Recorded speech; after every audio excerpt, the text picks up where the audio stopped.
నమస్తే friends, KS సిడ్స్కు స్వాగతం. నేను మీ సౌజన్య. ఈరోజు మనం పెసరపప్పుతో మురుకులు చేయటం చూద్దామండి. చాలా క్రిస్పీగా రుచిగా ఉంటాయండి. 10 నిమిషాల్లో ఈజీగా చేసుకోవచ్చు. పిల్లలు చాలా ఇష్టంగా తింటారండి. స్కూల్కి స్నాక్స్లా చేసుకోవచ్చు, ఈవినింగ్ టీ టైం స్నాక్స్లా చేసుకోవచ్చు అండి. ఇంట్లో చేస్తాం కాబట్టి హెల్దీ కూడా. మరి లేట్ చేయకుండా ప్రాసెస్ స్టార్ట్ చేసేద్దామా? ముందుగా రెసిపీ చేయటానికి కుక్కర్లో అరకప్పు పెసరపప్పు తీసుకోవాలి. నీళ్లు పోసి శుభ్రంగా 2-3 సార్లు కడగాలండి. కడిగాక నీళ్లు పూర్తిగా వడకట్టి 2 కప్పులు నీళ్లు పోసుకోవాలి. ఏ కప్పుతో పెసరపప్పు తీసుకుంటారో అదే కప్పుతో 2 కప్పులు నీళ్లు పోసుకోవాలి. కుక్కర్ మూత పెట్టి విజిల్ పెట్టి మీడియం ఫ్లేమ్లో 4 విజిల్స్ వచ్చే వరకు ఉడికించాలి. 4 విజిల్స్ వచ్చాక స్టవ్ ఆఫ్ చేయాలండి. ఆవిరి పూర్తిగా పోయిన తర్వాత మూత ఓపెన్ చేయాలి. ఇది పక్కనుంచుకొని బౌల్లో 2 కప్పులు బియ్యపిండి తీసుకోవాలి. ఇది సూపర్ మార్కెట్లో దొరికే ఇడియప్పం పిండి అండి. అన్ని ఇంగ్రీడియంట్స్ ఒకే కప్పుతో తీసుకోవాలి. అరకప్పు పెసరపప్పుకు 2 కప్పులు బియ్యపిండి సరిపోతుందండి. దీనితో పాటు 2 టేబుల్ స్పూన్ల బటర్ వేసుకోవాలి. అలాగే 1 టేబుల్ స్పూన్ నల్ల నువ్వులు వేసుకోవాలి. 1 టీ స్పూన్ ఉప్పు వేసుకోవాలండి. లేదా మీ రుచికి సరిపడా ఉప్పు వేసుకోండి.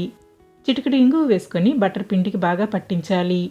అన్ని ఇంగ్రీడియంట్స్ కలిసేలాగా కలపాలండి. ఇప్పుడు ఇది పక్కనుంచుకొని కుక్కర్ మూత ఓపెన్ చేద్దామండి. చూడండి, ఆవిరి పూర్తిగా పోయింది. ఇప్పుడు మూత ఓపెన్ చేయాలి. పప్పు బాగా చల్లారాక మిక్సీ జార్లో వేసుకొని గ్రైండ్ చేయాలండి. పూర్తిగా చల్లారన అవసరం లేదు. మిక్సీ జార్లో వేసుకునేలాగా గోరువెచ్చగా ఉన్నా పర్వాలేదండి. జార్లో వేసుకొని మెత్తగా పేస్ట్ చేయాలి. పప్పు చాలా ఫైన్గా పేస్ట్ చేయాలండి. చూడండి ఎంత స్మూత్గా ఉందో. ఇలా పేస్ట్ చేసుకున్న తర్వాత పిండిలో కలుపుకోవాలి. పప్పు పిండితో కలిసేలాగా బాగా కలపాలండి. ముందే నీళ్ళు యాడ్ చేయొద్దండి. నేను నీళ్ళు యాడ్ చేయలేదు. పప్పులో ఉన్న తడి పిండి కలపడానికి సరిపోతుందండి. ఒకవేళ మీకు అవసరం అనిపిస్తే కొంచెం నీళ్ళు యాడ్ చేసుకోండి. పిండి మరీ గట్టిగా కాకుండా జారుగా కాకుండా చక్రాల గిద్దల్లో నుంచి ఈజీగా కిందకి దిగేలాగా కలుపుకోవాలి. ఇప్పుడు కొంచెం పిండి తీసుకొని సిలిండర్ షేప్లో చేసుకోవాలండి. చక్రాల గిద్దల్లో ఫిల్ చేసుకోవాలి.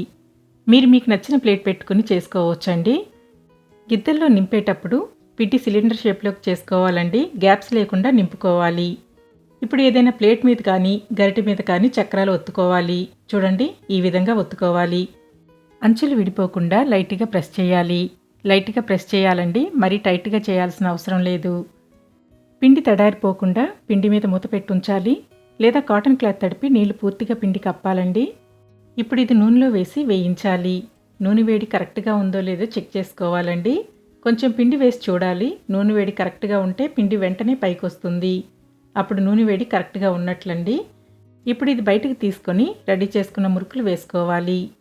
మీడియం ఫ్లేమ్లో 2 వైపులా మంచి కలర్ వచ్చే వరకు వేయించాలండి. వేసిన వెంటనే కదపకూడదండి. వేసిన వెంటనే కదిలిస్తే చక్రాలు విరిగిపోతాయి. కొంచెం వేగాక 2వ వైపుకి తిప్పుకొని వేయించాలి.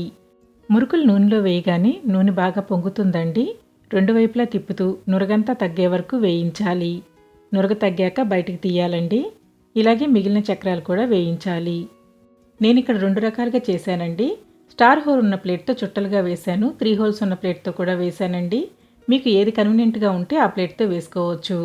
పిండి అంత సాఫ్ట్గా ఫైన్గా ఉంటుంది. మురుకులు చేయటానికి ఇంట్లో చేసుకున్న పొడి బియ్య పిండి వేసుకోవచ్చు. లేదా షాప్లో దొరికే రెడీమేడ్ బియ్య పిండితో కూడా చేసుకోవచ్చు అండి. ఫైన్గా మెత్తగా ఉండే ఇడియప్పం పిండితో కూడా చేసుకోవచ్చు. అయితే పిండి బాగా సాఫ్ట్గా ఉండాలండి. బరకగా కాకుండా మెత్తగా ఉండాలి. మీకు నచ్చిన సైజులో చేసుకోవచ్చండి. పెద్ద సైజు మురుకులు కూడా చేసుకోవచ్చు. లేదా డైరెక్ట్గా ఆయిల్లోనే ప్రెస్ చేసుకోవచ్చండి. బాండీకి సరిపడా మురుకులు ఒకేసారి ఒత్తుకొని వేసుకుంటే ఈజీగా ఉంటుంది. ప్లేట్ మీద కానీ గరిటె మీద కానీ కొంచెం నూనె రాసి మురుకులు ఒత్తుకుంటే ఈజీగా నూనెలో వేసుకోవచ్చండి. నూనెలో వేసి పొంగు తగ్గే వరకు వేయించి బయటకు తీసుకోవాలండి. టిష్యూ మీద కానీ చిల్లుల గిన్నెలో కానీ తీసుకోవాలి. వేడి చల్లారాక ఎయిర్టైట్ కంటైనర్లో స్టోర్ చేసుకుంటే 15 రోజుల వరకు ఫ్రెష్గా టేస్టీగా ఉంటాయి. స్కూల్కి స్నాక్స్లా చేసుకోవచ్చు. ఈవినింగ్ టీ టైం స్నాక్స్లా చాలా టేస్టీగా ఉంటాయండి.